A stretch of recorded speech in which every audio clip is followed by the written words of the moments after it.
Bonjour à tous, merci d'être au rendez-vous sur 8 Mont Blanc. Il est 18 h, nous sommes le 7 décembre. Bienvenue dans cette nouvelle édition à la une dans nos pays de Savoie.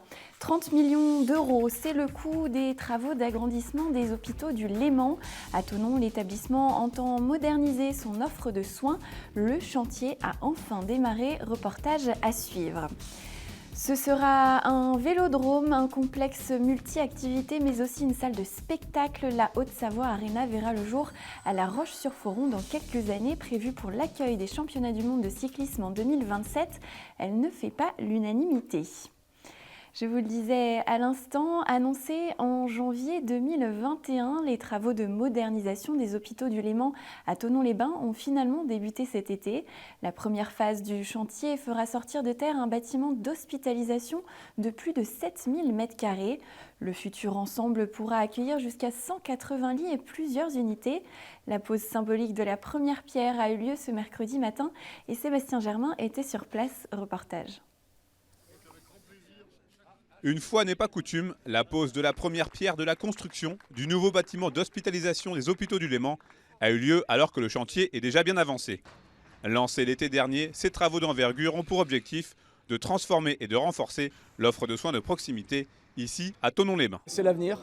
Voilà, ce nouveau bâtiment va tout changer. Il va changer les conditions d'accueil et de prise en charge de nos patients, de nos parturientes pour la maternité, pour nos jeunes enfants qui sont hébergés en pédiatrie et puis pour l'ensemble des patients qui nous font confiance, que ce soit en médecine, en chirurgie, en gériatrie, puisqu'on va pouvoir bénéficier de chambres individuelles, de locaux éclairés, ce qui malheureusement n'est pas toujours le cas aujourd'hui dans le bâtiment que nous occupons, puisqu'il date des années 60, et même s'il a été maintenu, aujourd'hui on peut penser qu'il ne répond plus tout à fait aux attendus de la médecine moderne.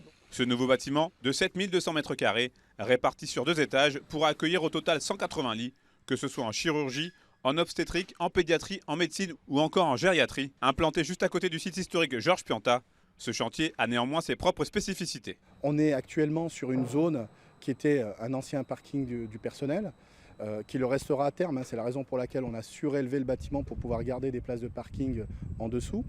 Mais comme vous pouvez le constater, tout autour, on est pris par d'un côté un espace boisé classé, de l'autre côté le bâtiment historique.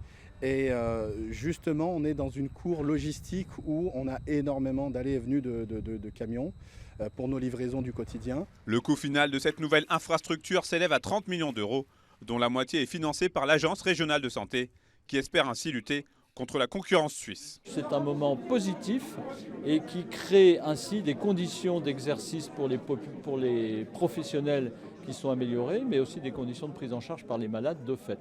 Et dans le contexte actuel de difficulté de recrutement de personnel, ça ne peut pas nuire, et au contraire, ça peut améliorer la volonté de venir travailler ici, au-delà d'autres, bien sûr, adaptations à faire. Quant à la deuxième tranche du financement du futur établissement, elle est assurée par le groupement hospitalier de territoire Léman-Mont-Blanc via un fonds mutualisé du Chal. Les hôpitaux du Léman ont toute leur place dans le dispositif, dans le Chablais, et donc ça va aussi, cette opération, montrer qu'il n'y a aucun plan sur une dévitalisation des hôpitaux du Léman, bien au contraire. Dans le cadre de la coopération et de l'intelligence de fonctionnement, c'est le Chal, à l'époque j'étais président, qui a délibéré pour venir donner un coup de main de 15 millions d'euros dans la modernisation des hôpitaux du Léman. Voilà, donc il y a l'État avec l'ARS et il y a le Chal. Si les délais sont respectés, la livraison du nouveau bâtiment est prévue pour avril 2024. Sa mise en service devrait intervenir environ 3 mois plus tard. Prochain axe de modernisation pour les HDL, le service des urgences. Il est mobilisé depuis près de 3 ans. Un collectif de citoyens soutenu par la Confédération paysanne de la Haute-Savoie s'oppose à la construction de l'écoparc du Genevois. Le projet porté par la communauté de communes du Genevois vise à établir un parc d'activités à Saint-Julien. Ce mardi, le tribunal administratif de Grenoble a examiné le recours déposé par ses opposants qui dénoncent la destruction d'une zone humide. Le 30 novembre dernier, le rapporteur public avait rendu ses conclusions, reconnaissant, je cite, le bien fondé de leur argument. Il invitait à une décision d'annulation de l'autorisation environnementale du projet. Le tribunal rendra sa décision finale le 20 décembre prochain.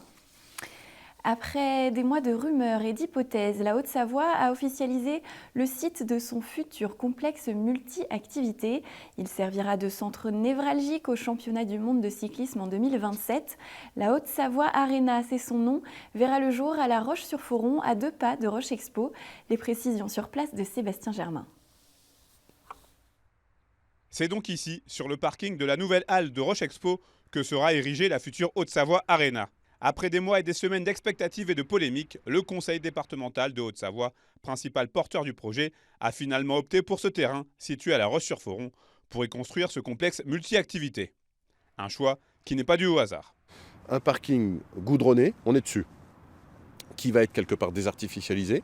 Donc aucune consommation d'espace agricole, aucune consommation d'espace environnemental. Pour ce qui est de la concurrence, on s'adosse à Roche Expo. Il y aura forcément une complémentarité. Donc ce terrain coche toutes les cases et je crois qu'il lève toutes les inquiétudes. Les inquiétudes, elles étaient légitimes. Moi, j'ai accepté un certain nombre de critiques ou de questions.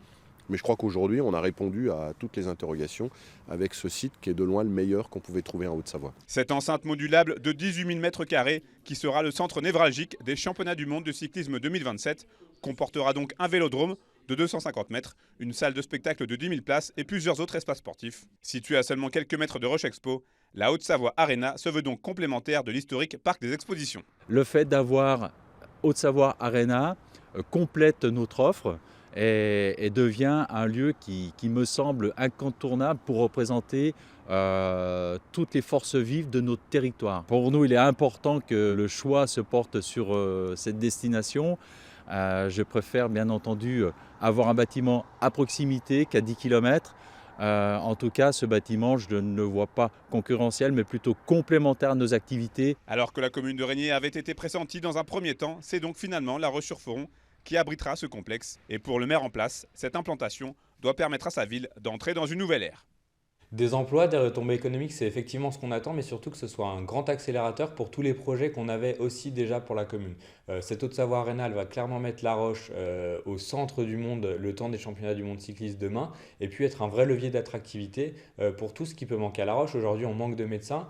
Pouvoir offrir un équipement comme ça, c'est un vrai levier d'attractivité. Nos commerces en profiteront et la diversité commerciale en profitera. Et puis demain, c'est aussi plus de restaurants, plus de bars, plus de brasseries, plus de moyens de partager des moments conviviaux, et c'est aussi ce qui fait l'âme de La Roche. Dans ce contexte d'inflation et de crise énergétique, la construction de cet équipement continue de soulever des interrogations. Le conseil départemental de Haute-Savoie s'est donc engagé à bâtir un site éco-responsable à énergie positive. Les travaux pourraient débuter à l'automne 2024. Direction la Savoie et c'est la dernière ligne droite dans le Beaufortain. Malgré les faibles précipitations de ces dernières semaines, l'arrivée des skieurs sur les pistes est imminente. Pour être prêtes pour le début des vacances, plusieurs stations ont choisi d'ouvrir leur domaine skiable en amont. C'est le cas d'Essésy qui lance sa saison ce week-end. Emmanuel Jaude était sur place, reportage. Sur les pistes d'Essésy, les dameuses sont de sortie. En effet, dans quelques jours à peine, une bonne partie du domaine skiable va ouvrir pour accueillir les premiers skieurs. Si les chutes de neige se font toujours attendre, les équipes travaillent toutefois très dur afin de permettre un lancement de saison dans les meilleures conditions. Un démarrage notamment permis grâce à la production de la neige de culture, démarrée il y a plusieurs semaines déjà. On va dire qu'on est un peu dans le dur là.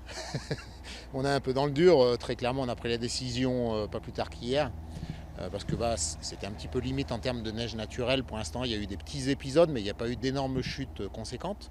Donc voilà, donc on est prudent et ce qu'on veut surtout, c'est offrir un produit de qualité à nos clients.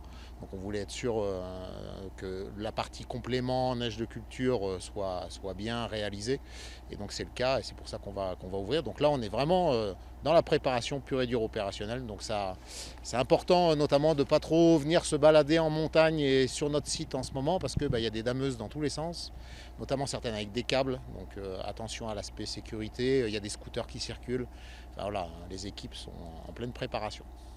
Si pour l'instant ils ne sont que quelques-uns à profiter de ces pistes, toujours à l'heure actuelle fermées au public, les touristes sont pourtant attendus en nombre et ce, dès les premiers jours de vacances. Car à l'inverse de la tendance connue ces dernières années, les vacanciers semblent aujourd'hui prendre un peu plus d'avance sur leurs plans hivernaux, au grand soulagement des hébergeurs qui peuvent donc mieux gérer leur saison. Les touristes sont au rendez-vous, ça c'est effectivement une très bonne nouvelle. Les taux d'occupation et les réservations sont excellents pour et Noël, jour de l'an et l'hiver de façon globale.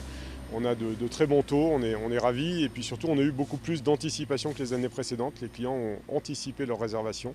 Il y a aussi de la prudence pour avoir la certitude d'avoir un hébergement en station. Donc on a encore des réservations de dernière minute, mais elles sont beaucoup plus faibles qu'il y a quelques années. Donc aujourd'hui, les gens anticipent parce qu'ils ont à cœur de pouvoir réserver leurs vacances d'hiver en station. À moins de 72 heures de l'ouverture du domaine skiable alpin, il faudra toutefois encore attendre quelques jours avant que les vacanciers n'investissent la station. Il s'agira donc ce week-end d'un test grandeur nature, davantage destiné aux locaux, mais qui permettra de tester le personnel comme le matériel avant le véritable début de la saison.